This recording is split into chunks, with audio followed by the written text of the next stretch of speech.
সন্মুখত মৰমৰ ছাত্ৰ ছাত্ৰীসকল যেতিয়া বহি থাকে মই তেওঁলোকৰ চকুলৈ চাই পেলাই খুবেই ভাল পাওঁ তেওঁলোকক পাইছোঁ আজি এনেকৈ কাৰণটো হ'ল তেওঁলোকৰ চকুত মই সপোন দেখোঁ মই নিজৰ সপোন কেতিয়াবা তেওঁলোকৰ চকুত দেখোঁ আৰু তেওঁলোকে নিজেই দেখা সপোনবিলাকো মই কেতিয়াবা দেখাবৰ চেষ্টা কৰোঁ আৰু দুইটা বস্তুৱে মোক মনত খুব আনন্দ দিয়ে এইটো কাৰণে আনন্দ দিয়ে কিবা এটা কৰাৰ হেঁপাহ কিবা এটা পোৱাৰ হেঁপাহ আৰু সেই হেঁপাহক লৈতো আমাৰ জীৱন আমি জীৱনত আগবাঢ়ি গৈ থাকোঁ গতিকে সেই দুটাৰ কাৰণে সদায় মোৰ ছাত্ৰ ছাত্ৰীসকল মোৰ প্ৰিয় মই তেওঁলোকক সদায় ভাল পাওঁ যেই নহওক বন্ধুবৰ হাতলৈ মোক আগবঢ়াই দিলে যে মই কি লৈ আহিছোঁ তাক কৰিবৰ কাৰণে মঞ্চত উপবিষ্ট মোৰ প্ৰত্যেকে মোৰ বন্ধু কেউজনকে মই মৰম শ্ৰদ্ধা যাচিছোঁ লগতে আৰু দুজন বিশিষ্ট অতিথি আমাৰ মাজত আছে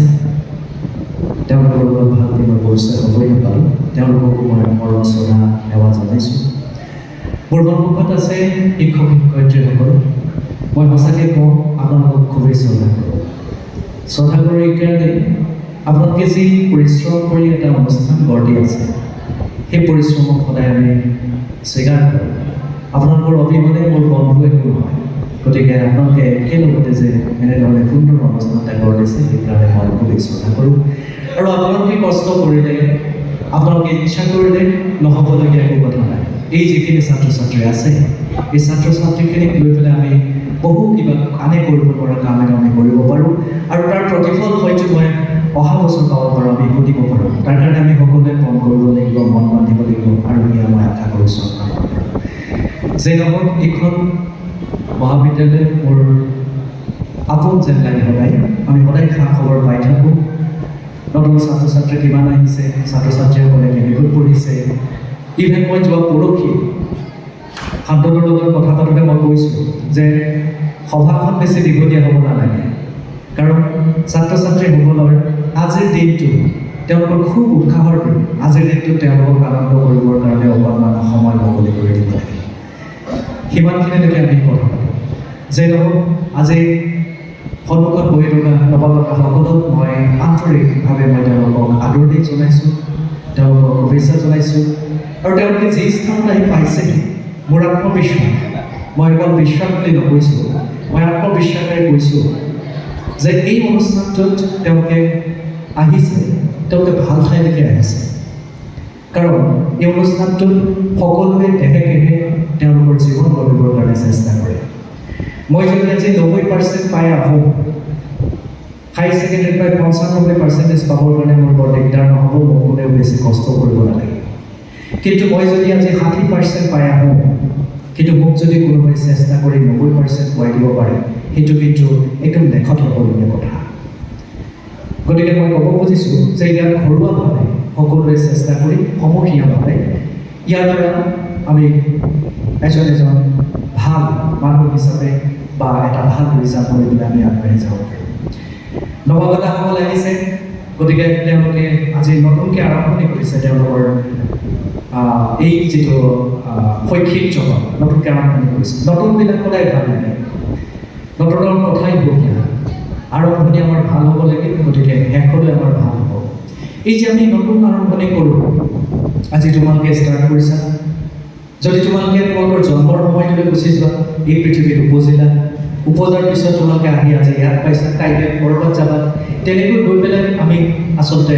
জীৱনটো আগবঢ়াই লৈ গৈ থাকিব লাগিব আৰু জীৱন জন্ম হোৱাৰ পাছৰ পৰা আমাৰ মৃত্যুলৈকে যিটো পৰিক্ৰমা থাকে সেই পৰিক্ৰমাটোকে আমি কওঁ জীৱনটো বহুত ঘাত প্ৰতিঘাতৰ মাজেৰে আমি আগবাঢ়িব লাগে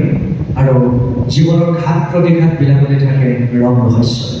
আৰু সেই ৰং ৰহস্য আমি বুটলি লৈ আমি জীৱনৰ আনন্দ ল'ব পৰাটো আমাৰ জীৱনৰ এটা ডাঙৰ এটা মানে খুব যদি আমি ল'ব পাৰোঁ সেই আনন্দ তেতিয়াহ'লে ডাঙৰ এচিভমেণ্ট আৰু সেই এচিভমেণ্টৰ আনন্দই সুকীয়া সেই এচিভমেণ্টৰ আনন্দ সুকীয়া হয় যি মানুহে জীৱনৰ আনন্দ ল'ব নোৱাৰে সেই মানুহে কেতিয়াও কিন্তু তেওঁ জীয়াই থকাৰ সাৰ্থকতা নহয় কণ্টেক সময় আগতে মোৰ বন্ধু মানসক মই সুধিলোঁ যে তুমি ইমান ডাঙৰ এটা উদ্যোগ গঢ়িছা তেওঁৰ কথা মই অকণমান কম আৰু পিছত কম উদ্যোগ যে গঢ়িছা এই উদ্যোগটোত তুমি 13 বছৰত তুমি কি শিকিলা মানে কি অনুভৱ কৰিলা শিকিলা কোৱা নাই কি অনুভৱ কৰিছা উদ্যোগৰ বাবে ব্যৱসায়ৰ বাবে আমাক কি জৰুৰী তেতিয়া তেখেতে ক'লে যে আটাইতকৈ ডাঙৰ কথাটো হ'ল পেশ্যন এই পেশ্যন যিটো আমি যে পেশ্যন এটা লৈ পেলাই আমি কাম কৰোঁ কিবা এটা আমি কৰিছোঁ সেই কামটোৱে আমাক আত্মসন্তুষ্টি দিব লাগিব যেতিয়ালৈকে আমি আত্মসন্তুষ্টি নাপাওঁ তেতিয়ালৈকে আমি কিন্তু কেতিয়াও সেই আনন্দ আমি ল'ব নোৱাৰোঁ মই ক'ব খুজিছোঁ যিটো আমি জীৱন পালোঁ এই জীৱনৰ মোৰ এতিয়া ৪৭ বছৰ হৈছে ৪৭ বছৰলৈকে মোৰ যথেষ্ট অভিজ্ঞতা হৈছে আৰু ইয়াত মই যি কাম কৰি আছোঁ সেই কামত যদি মোৰ পেশ্যন আছে সেই পেশ্যনটোক যদি মই ধৰি ৰাখিব পাৰিছোঁ তেতিয়াহ'লে মই আনন্দ লাভ কৰিব পাৰিছোঁ আৰু সেই পেশ্যনটো কণ্টিনিউ কৰি থাকিবৰ কাৰণে আমাক আন এটা বস্তু আমাক সহায় কৰে আৰু সেই বস্তুটো হ'ল জিজ্ঞাসা জিজ্ঞাসা বুলি ক'লে আমি বেলেগ একো বুজিব নোৱাৰোঁ জিজ্ঞাসা বুলি ক'লে কিবা এটা জনাৰ যিটো হেঁপাহ সেই জনাৰ হেঁপাহটোকে কোৱা হয় জিজ্ঞাসা এই জীৱন আৰু জিজ্ঞাসাক আমি কেতিয়াও পৃথক কৰিব নোৱাৰোঁ যেতিয়া আমি পৃথক কৰিম তেতিয়া আমি জীৱনত জীয়াই থাকিবলৈ আমি জীয়াই থাকিবলৈ আনন্দটো নাপাওঁ যেনেকৈ এলবাৰ্ট আইনষ্টাইনে কৈছিল যে আমাৰ যিটো সময় আৰু ঠাই এই যিখিনি ঠাই আৰু এই যিটো ক্ষণ সময় আৰু ঠাইক আমি বেলেগ কৰিব নোৱাৰোঁ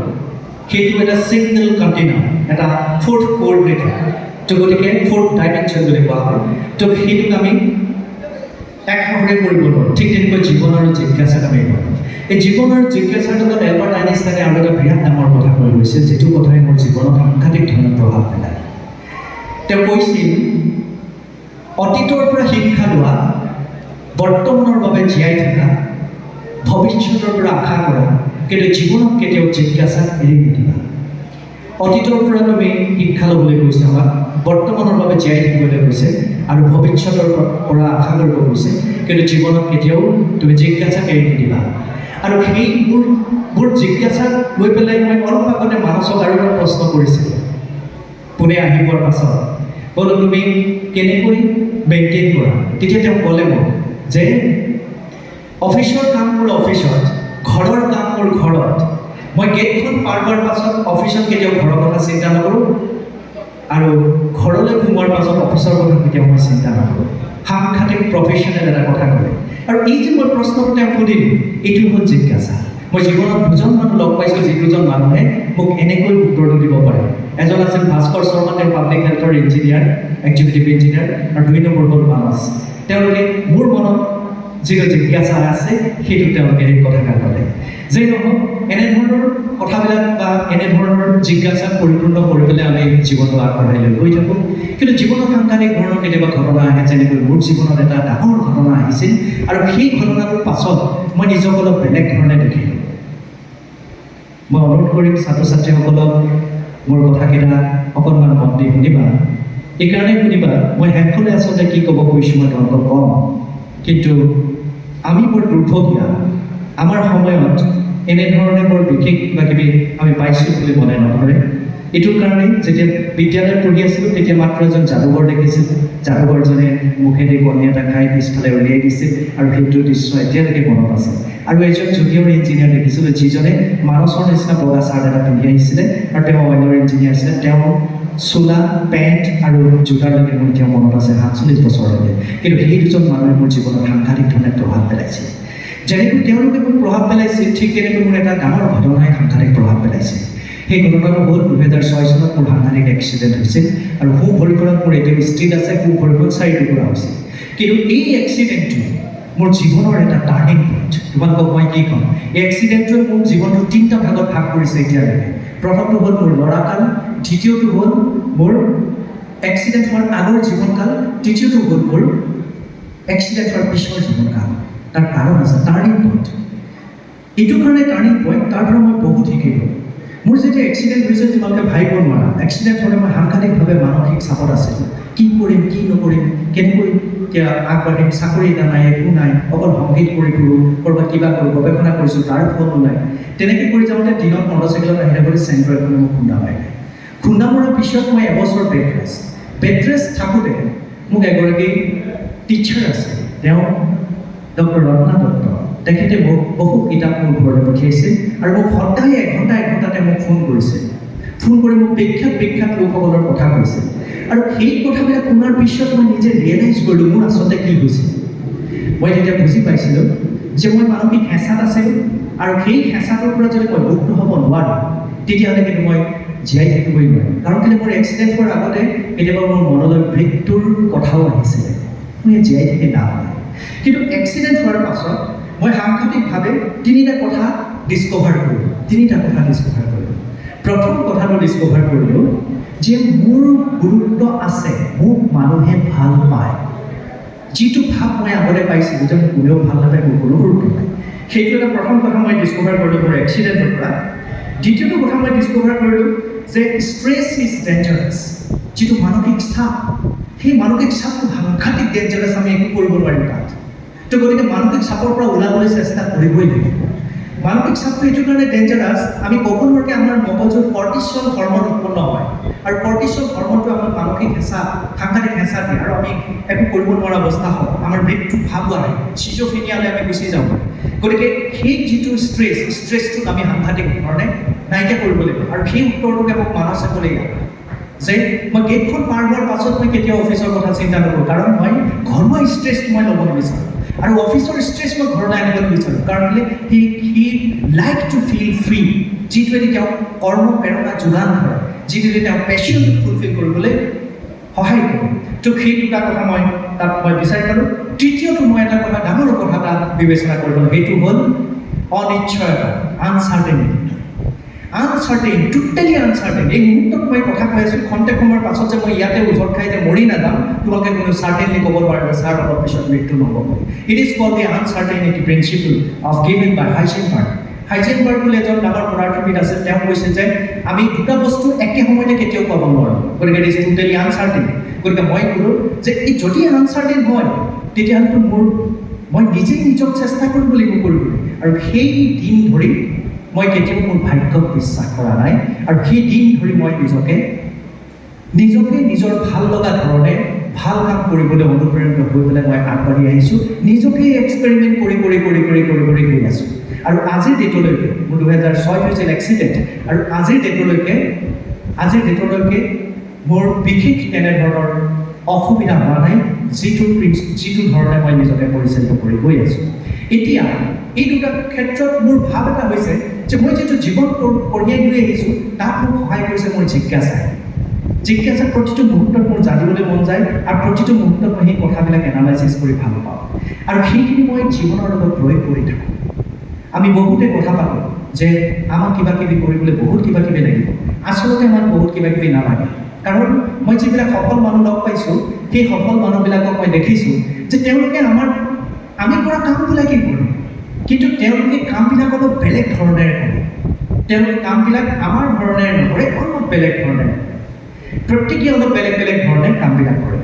আজি মই আৰু এটা উদাহৰণ দিম, মানসৰ উদাহৰণ এটা দিম। তেওঁ ভাবিছে মোক আজি খান্দি পেলাইছে একেবাৰে, আচলতে মানস বেয়া নাপাবা, মই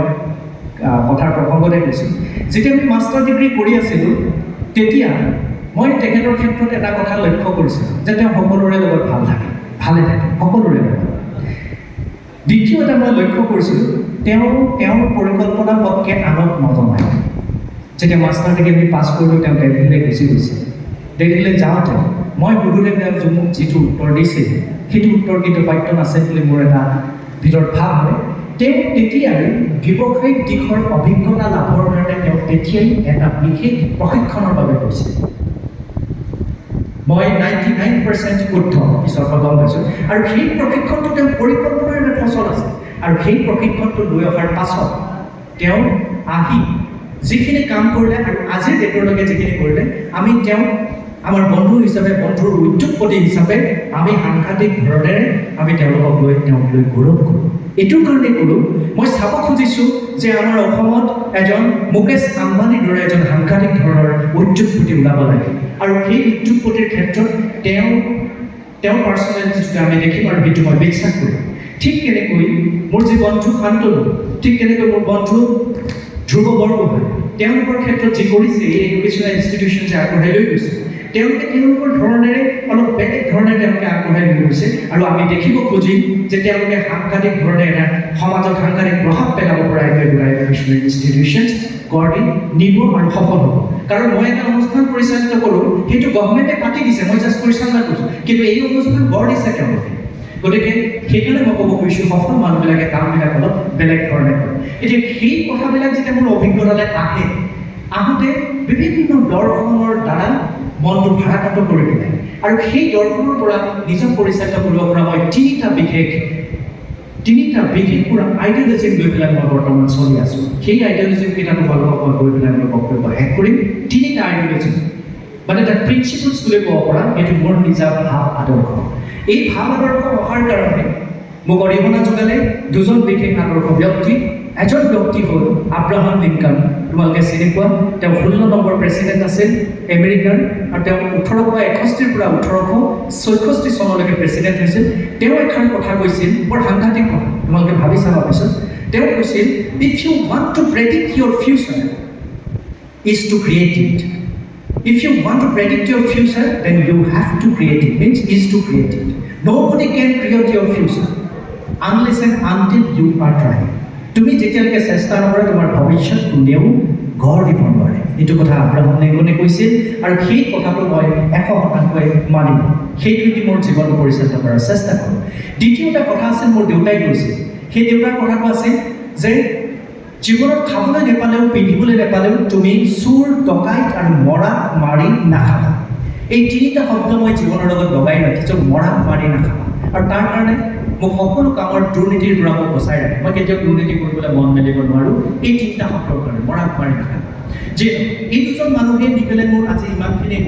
মানে আগবাঢ়ি অহাৰ ক্ষেত্ৰত এই আদৰ্শকেইটাই মোক সহায় কৰিছে। কিন্তু তাৰ পাছত যিটো জীৱন লৈ আমি গৈ আছোঁ, আগবাঢ়ি গৈ আছোঁ ৰাস্তাত জেং জাবৰৰ অভাৱ, সাংঘাতিক ধৰণৰ জেং জাবৰ। মই যদি কিবা ভাল কাম এটা কৰোঁ, কোনোবাই তাক মোক পিছফালৰ পৰা টানিব চেষ্টা কৰে। মই যদি এইফালে কিবা এটালৈ গৈ আছোঁ, আগত কিবা এটা গতিৰ লগাই পেলাই দিওঁ। সাংঘাতিক ধৰণৰ বিশৃংখলীয়া এটা মানে বিকৃত এটা পৰিৱেশত আমি কাম কৰি থাকিবলগীয়া হয়। গতিকে তেনেস্থলত আমি কেনেকৈ নিজৰ জীৱনৰ আদৰ্শলৈ আগবাঢ়ি যাম, তাৰ কাৰণে মই তিনিটা আইডিয়লজি মই বিচাৰি লৈছোঁ। সেই আইডিয়লজিমৰ ক্ষেত্ৰত মই তোমালোকক ক'ব খুজিছোঁ, এইকেইটা কৈ মই মোৰ বক্তব্য শেষ কৰিম। প্ৰথমটো হ'ল প্ৰিন্সিপল অফ চাইলেন্স, দ্বিতীয়টো হ'ল প্ৰিন্সিপল অফ ফেথ আৰু তৃতীয়টো হ'ল প্ৰিন্সিপল অফ এভয়েডেন্স। মানে নীৰৱতা মই কেতিয়া অৱলম্বন কৰিম, বিশ্বাসক মই কেনেকৈ গ্ৰহণ কৰিম আৰু মই কি বস্তু ত্যাগ কৰিব লাগিব। এই তিনিটা হ'ল মোৰ আইডিয়লজি। প্ৰথমটো হ'ল প্ৰিন্সিপল অফ চাইলেন্স, নীৰৱতাই মই থকাৰ চেষ্টা কৰোঁ 5 মুহূৰ্ত। প্ৰথমটো মুহূৰ্ত হ'ল যেতিয়া মোৰ খং উঠে তেতিয়া মই সদায় নীৰৱে থকাৰ চেষ্টা কৰোঁ। খং উঠিলে মই সদায় নিজক ক'বৰ চেষ্টা কৰোঁ যে মুখেৰে নামাতিবা। আৰু তেনেকৈ কৰি পেলাই আমি চাইছোঁ যে সমস্যাটো সমাধান হৈছে। সিদিনাখন মোৰ এজন ছিকিউৰিটি পাৰ্চনৰ লগত তেওঁক মই উলিয়াই দিবলগীয়া হ'ল অফিচৰ পৰা। এটা বিশেষ ঘটনাৰ কাৰণে তেওঁ মোক সাংঘাতিক ধৰণৰ গালি পাৰিছে, তেওঁ ছিকিউৰিটি পাৰ্চনজনে। কিন্তু মই সেই মুহূৰ্তত মই কি কৰিলোঁ, মাত্ৰ মোৰ মুখখন বন্ধ কৰি ৰাখিছোঁ। মই গম পালোঁ যে সেই মানুহজনক তেওঁৰ পৰা মই আৰু একো নাপাওঁ, কাৰণ কেলৈ নেক্সট ডে'ৰ পৰা তেওঁ ইয়াত জইন কৰিব নোৱাৰে আৰু অফিচত। আৰু সেই মানুহজনৰ লগত মই খং কৰি একো লাভ নাই। মুখেৰে নামাতিবা। 2 মিনিটৰ পিছত মানুহজন নিজেই মোৰ ৰুমৰ পৰা ওলাই গৈছিল। নীৰৱতা অৱলম্বন কৰোঁ যেতিয়া খং উঠে। যেতিয়া কাৰোবাৰ কথা শুনিব মন নাযায় তেতিয়াও মই নীৰৱতা অৱলম্বন কৰোঁ। যদি তেওঁৰ কথা শুনিব মন নাযায়, মই যদি নীৰৱতা অৱলম্বন নকৰোঁ, তেতিয়াহ'লে তেওঁৰ কথাই মোক ক্ৰিয়া কৰিব পাৰে আৰু সেই ক্ৰিয়া হ'বলৈ মই নিদিওঁ। তেওঁ কথা শুনিব মন নগ'লে মই নিজৰ ধৰণেৰে ভাবি থাকোঁ, কিন্তু নীৰৱে থাকোঁ। যেতিয়া মই কাৰোবাৰ কথা শুনিব বিচাৰোঁ তেতিয়াও নীৰৱে থাকোঁ। তোমালোকে যদি কথা কৈ আছা, তোমালোকৰ কথাটো যদি মোৰ খুব ভাল লাগিছে, মই একদম নীৰৱে শুনাৰ চেষ্টা কৰোঁ, কাৰণ এই কথাখিনি মই মোৰ ভিতৰি মই বুৱাই দিব বিচাৰোঁ। যেতিয়া মোক কোনোবাই তুষামোদ কৰে, মোক যেতিয়া কোনোবাই ফ্লেটাৰিং কৰে, মোক কোনোবাই ৰটনা কৰে, উচ্চাৰটনা কৰে, তেতিয়া মই নীৰৱে থকাৰ চেষ্টা কৰোঁ। মোৰ বিশ্বাস, যিজন মানুহে মোৰ বদনাম গায়, সেইজন মানুহক যদি মই কওঁ চাওক মই বৰ ভাল, আপুনি মোক এনেই বদনাম গাইছে, তেওঁক মই কেতিয়াও বিশ্বাস দিয়াব নোৱাৰোঁ। কাৰণ তেওঁ মোৰ বদনাম কৰিয়ে ভাল পায়। তেওঁ নিজে ফিল কৰিব লাগিব যে এই মানুহজনক যদি মই বদনাম গাইছোঁ, কিন্তু এই মানুহজন বদনামী নহয়। গতিকে কোনোবাই মোক উৎসাহ ৰচনা কৰি দিলোঁ, এইকাৰণে যদি কোনো মই এইকাৰণে উলিয়াই দিওঁ আৰু সময়ৰ কাৰণে অপেক্ষা কৰোঁ, সেই সময়ত মই নীৰৱে থকাৰ চেষ্টা কৰোঁ। 5 নম্বৰ সময়টো হৈছে যেতিয়া মোক আপোনজনে মোক কেপকেপাই থাকে। মোৰ পৰিবাৰ, মোৰ ককাইদেউ, মোৰ বন্ধু, কোনোবা যাক মই বিশ্বাস কৰোঁ যে মোৰ আপোন, তেওঁলোকে যেতিয়া মোক গালি পাৰে তেতিয়া মই নীৰৱে থকাৰ চেষ্টা কৰোঁ। কাৰণ আমাৰ বহুত মানুহে এই কামটো কৰে, যেতিয়া মানুহে আমাক গালি কৰে বা ক্ৰিটিচাইজ কৰে আমি খুব বেয়া পাওঁ, কিন্তু যেতিয়া আমাক কয় যে হয় বৰ ভাল কাম কৰিছে, বেয়া কামটো কৰোঁতেও যদি এই কথাটো যেতিয়া কৈ দিয়ে তেতিয়া আমি তেওঁক বৰ ভাল পাওঁ, কিন্তু সেইটো একেবাৰে উচিত নহয়। সেইজনেহে মোক ক্ৰিটিচাইজ কৰিব যিজন মানুহ মোৰ আপোন হয়। সেইজন মানুহে মোক বিপদৰ পৰা বচাব যিজন মানুহে মোক ক্ৰিটিচাইজ কৰে। এই কথাটো আমি বিশ্বাস কৰিব লাগিব গতিকে এই 5 মুহূৰ্তত মই নীৰৱত থকাৰ চেষ্টা কৰোঁ this is my principle of silence বিশ্বাস ফেইথ প্ৰিন্সিপল অফ ফেইথ বিশ্বাস সেই হ'ল আমাৰ এটা বিশেষ শক্তি যি শক্তি আমাক জীৱনৰ পথ পৰিৱৰ্তন কৰি দিব পাৰে সাংঘাতিক ধৰণৰ পৰিৱৰ্তন কৰিব পাৰে যেনেকৈ মোৰ জীৱনৰ প্ৰভাৱ পেলায় চোৱা এটা সময়ত মই বিশ্বাস কৰিছোঁ যে মোৰ জীৱনৰ মূল্যই নাই মোৰ মৃত্যু হ'লে ভাল আছে একো নাই মই একো কৰিব নোৱাৰোঁ মোক কোনে ভাল নাপায় কিন্তু তাৰ পাছত যিদিনাখনে মই ভাবিলোঁ নহয় আঘাত ভেলুজ মোৰ ভেলুজ আছে মই কৰিব পাৰিম সেইদিনাখনৰ পৰা মোৰ জীৱন অলপ বেলেগ ধৰণৰ হৈ গ'ল গতিকে আমাৰ জীৱনৰ গতিপথ সলনি কৰিব পাৰে বিশ্বাস হ'ল এক শক্তি যি শক্তি আমাক স্বৰ্গলৈ লৈ যাব পাৰে নৰকলৈ সোমাই আনিব পাৰে কিন্তু বিশ্বাস মই ভাবোঁ দুই ধৰণৰ এক হ'ল আত্মবিশ্বাস যি কথা আমাৰ চকুৰে দেখি জ্ঞান বুদ্ধিৰে বিবেচনা কৰি আমি হয় বুলি আমাৰ হৃদয়ত প্ৰতিষ্ঠা হয় সেয়াই ভাবোঁ আমি আত্মবিশ্বাস আৰু যি কথা চকুৰে নেদেখাকৈ জ্ঞান বুদ্ধিৰে বিবেচনা নকৰাকৈ কেৱল তেওঁ কৈছে বা তেওঁলোকে কৈছে বুলি আমাৰ হৃদয়ত প্ৰতিষ্ঠা হয় সেই কথাটো হয় বুলি সেয়াই হ'ল অন্ধবিশ্বাস this is my principle of belief আৰু এই বস্তুখিনি কৰি পেলাই মই সফল পাইছোঁ একেবাৰে শেষৰটো হ'ল প্ৰিন্সিপল অফ এভইডেন্স মই কি এভইড কৰিব লাগিব আৰু আমি এভইড কিয় কৰিব লাগিব সেইটো প্ৰথম আমি চাব লাগিব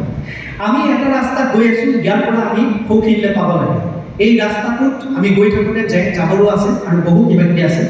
যেতিয়া আমি নিজক ঠিক কৰিব নোৱাৰিম তেতিয়া আমি কেতিয়াও বেলেগক ঠিক কৰিব নোৱাৰোঁ দ্বিতীয় কথা হ'ল আমি গন্তব্যস্থানত আমি নেপাওঁ গতিকে সেইটো কাৰণে কি হয় আমি কিছুমান বস্তু ত্যাগ কৰিব লাগিব প্ৰথমটো ত্যাগ মই কৰোঁ মই সৰ্বসাধাৰণতে একেবাৰে 100% পৰা নাই সৰ্বসাধাৰণতে মই এক্সকিউজটো ত্যাগ কৰিছোঁ ক্ষমা বিচৰাটো মই একেবাৰে ত্যাগ কৰিব চেষ্টা কৰি আছোঁ কোনোবাই মোক কিবা এটালৈ মাতিলে মই তাক চৰি মই নোৱাৰিম দেই নাযাওঁ দেই মই নোৱাৰিলোঁ এইটো কাৰণে কৰিব নোৱাৰিম এই কথাটো মই একদম ক'বলৈ নিবিচাৰোঁ বৰঞ্চ মই আগতীয়াকৈ সুধিহে লওঁ আপোনাৰ তাত কেতিয়া পাবগৈ লাগিব কিমান সময়ত পাব লাগিব কি কৰিব লাগিব ইয়ালৈ অহাৰ সম্পৰ্কটো হাতত মই 3 দিন ফোন কৰিছোঁ কি কৰিম কি কৰিব লাগিব কেতিয়া পাব লাগিব এইটো কাৰণে কৰোঁ যে মই দায়িত্বক ল'ব বিচাৰোঁ দায়িত্বক আঁকোৱালি ল'ব বিচাৰোঁ যি মানুহে দায়িত্বক আঁকোৱালি ল'ব নিবিচাৰে সেই মানুহে সদায় এক্সকিউজ দিয়ে আই এম চৰি এইটো মিনিংলেছ কথা গতিকে এক্সকিউজটো মই ত্যাগ কৰিব চেষ্টা কৰিছোঁ দ্বিতীয় কথা হ'ল যে টক্সিক হেবিটছ সকলোবিলাক হেবিটছ মই ত্যাগ কৰিব পৰা নাই অন্ততঃ 3-4টা মই টক্সিক হেবিটছ ত্যাগ কৰিব পাৰিছোঁ কিছুমান আমাৰ হেবিটছ থাকে যিবিলাক আমাৰ টক্সিক আমি মন নকৰোঁ যে এইবিলাক হেবিট আমাৰ টক্সিক ধৰি লোৱা তুমি কোনোবা এজন বেয়া মানুহৰ কথা পাতি আছা এই মুহূৰ্তত তুমি কথা পাতি ভাবিছা বিৰাট ফূৰ্তি লাগিছে নাই তুমি ক'ব পাৰা যে তোমাৰ ছাবকনচিয়াছ মাইণ্ডত সাংঘাতিক ধৰণে হেঁচা দি আছে আৰু সেই ছাবকনচিয়াছ মাইণ্ডত যেতিয়া হেঁচা দিছে তুমি দেখিবা সপোন হিচাপে আৰু সেই সপোনটো লৈ আকৌ দিঠকত তুমি আকৌ মানসিক টেনশ্যনত ভুগি আছে গতিকে সেই কথাকে পাতিব নালাগে যি কথাই আচলতে তোমাক প্ৰেছাৰাইজ কৰিব পাৰে টক্সিক হেবিটছ এটা সেই ধৰণৰ কথা পতা হেবিটছ বেলেগৰ বেয়া খবৰ ল'বৰ কাৰণে আমি সদায় আগ্ৰহী হৈ থাকোঁ ইয়াত যদি কোনোবা এজন মানুহে কাৰোবাক কাটি পেলাই দিয়ে আমি চবেই সেইটো বাতৰি ল'বৰ কাৰণে আমি একদম খুব উত্তাৱল হৈ পৰিম কিন্তু ইয়াতে যদি কোনোবা এজন মানুহে সাংঘাতিক ধৰণৰ এটা উদ্ভাৱন কৰিছে সেইটো ল'বৰ কাৰণে আমি বৰ আগ্ৰহী নহওঁ তাৰ কাৰণটো হৈছে আমি টক্সিচিটিক ভাল পাওঁ টক্সিচিটিয়ে আমাক ছাবকনচিয়াছ মাইণ্ডক ফিডিং আমাক খাদ্য দিয়ে কিন্তু সেই খাদ্য আমাৰ কাৰণে বেয়া গতিকে টক্সিক হেবিটছ যিবিলাকে স্বাস্থ্য আৰু মনলৈ টক্সিচিটি বঢ়ায় সেইবিলাকক এভইড কৰাৰ ট্ৰাই কৰিব লাগে তাৰপিছত এটা 3 নম্বৰটো হ'ল যে টক্সিক ৰিলেশ্যনশ্বিপছ এভইড কৰিব লাগে কিছুমান ৰিলেশ্যন আছে তুমি চাবা কিছুমান আছে তোমাৰ লগৰ এগৰাকী আছে যিগৰাকীয়ে সদায় তোমাক সন্ধিয়া ফোন কৰি থাকে কান্দি ফোন কৰে চোৱা মোৰ আমুকে এইটো ক'লে তামুকে এইটো ক'লে মোৰ মায়ে এইটো ক'লে দেউতাই এইটো ক'লে মোৰ একদম শান্তি নাই আমুক সাংঘাতিক ফোন কৰি থাকে সেই ফোন কৰাৰ পিছত তুমি অলপ সময় নপৰাই এনেকৈ চিন্তা কৰি থাকা যে এইবাৰ কি কৰা যায় ইমান ডিষ্টাৰ্ব কৰি থাকে এই ধৰণৰ টক্সিক ৰিলেশ্যনশ্বিপ যিবিলাকে তোমাক দিগদাৰ কৰিব চেষ্টা কৰে সেইবিলাকক তুমি লাহে লাহে এভইড কৰাৰ চেষ্টা কৰিব this is a toxic relationship লাষ্টত মই এভইড কৰাৰ চেষ্টা কৰোঁ ফিয়াৰ অফ ফেইলিয়াৰ এইটো মোৰ শেষৰটো কথা ফিয়াৰ অফ ফেইলিয়াৰ মানে মই বিশ্বাস কৰোঁ failure is the pillar of success মানে তুমি এইবাৰ ফেইল কৰিলা সেইটো কিন্তু তোমাৰ ছাকচেছ হোৱাৰ পিলাৰ হ'ব পাৰে এটা মাইণ্ডৰ খুঁটি হ'ব পাৰে কিন্তু আমি ফেইল কৰিলে আমি ভাগি পৰোঁ ফেইল কৰিলে আমি ইতিমধ্যে আমি এনেকুৱাও কৰিবলৈ যাওঁ যে একো অৰ্থ নাই আমি আমাৰ মৃত্যুৱে শ্ৰেয় বুলি আমি ভাবিব নোৱাৰোঁ কিন্তু failure is the pillar of success গতিকে ফিয়াৰ অফ ফেইলিয়াৰ মই ত্যাগ কৰিব চেষ্টা কৰোঁ সেইকাৰণে মই কি প্ৰেক্টিছ কৰিব লাগে জানানে মোৰ মনত থকা আকাংক্ষা মই মানুহক কৈ দিবৰ চেষ্টা কৰোঁ মই কমিটমেণ্ট কৰিব চেষ্টা কৰোঁ আজি যদি মই ইয়াত কমিট কৰি দিলোঁ এই যে মই এইখিনি মানিব চেষ্টা কৰিছোঁ যে মই ইয়াত কমিট কৰি আছোঁ ইয়াত মই কমিট কৰি দিয়াৰ পাছত কাইলৈ মোক যদি ইয়াত 10টা ল'ৰা ছোৱালী যদি মোক ক'ৰবাত দেখে য'ত মই টক্সিক ৰিলেশ্যনশ্বিপ এটা গঢ় দিবলৈ চেষ্টা কৰিছোঁ তেতিয়া তেওঁলোকে মোক পইণ্ট আউট কৰি দিব পাৰে গতিকে সেই হয়তো যদি মোৰ ভিতৰত সোমাই যায় তেতিয়াহ'লে মই নিজক আৰু ঠিক কৰিব চেষ্টা কৰিম গতিকে মই ফিয়াৰ অফ ফেইলাৰ মই এভইড কৰিবলৈ চেষ্টা কৰি মই কি কৰোঁ কমিটমেণ্ট দিয়াৰ চেষ্টা কৰোঁ যিটোৱে মোক আগবাঢ়ি যোৱাত সহায় কৰিব পাৰিব দিছ 3 things R my principle of my daily life এই তিনিটা কথা মই ছাত্ৰ ছাত্ৰীসকলক এইকাৰণে জনালোঁ তেওঁলোকে যদি এই ধৰণৰ কথাৰে তেওঁলোকে চিন্তা কৰিব পাৰে তেতিয়াহ'লে ভৱিষ্যতৰ ৰাস্তাটোত যি জেং জাবৰ থাকে সেই জেং জাবৰখিনি অঁতৰাই তেওঁলোকে গন্তব্য স্থানত পাবলৈ পাৰিব আৰু শেষৰ দুটা বাক্য মই ক'ম যে নম্বৰ 1 সেইটো হ'ল বিজ্ঞানক সদায় ভাল পাবলৈ চেষ্টা কৰিব লাগে কাৰণ মোৰ বিশ্বাসেই নহয় আত্মবিশ্বাস আৰু মই ভাবোঁ ইয়াত সকলোৰে আত্মবিশ্বাস হ'ব যেতিয়া মই ক'ম মই ইয়াত সম্পূৰ্ণৰূপে মই ইয়াত হস্তাংগে প্ৰণাম কৰিম কোনোবা এজন মানুহে ইয়াৰ এই কোঠাটো এনেকুৱা এটা বস্তু উলিয়াই দিব পাৰে যে আমি ব্যৱহাৰ কৰা যিটো বস্তু বিজ্ঞানৰ অৱদান নহয়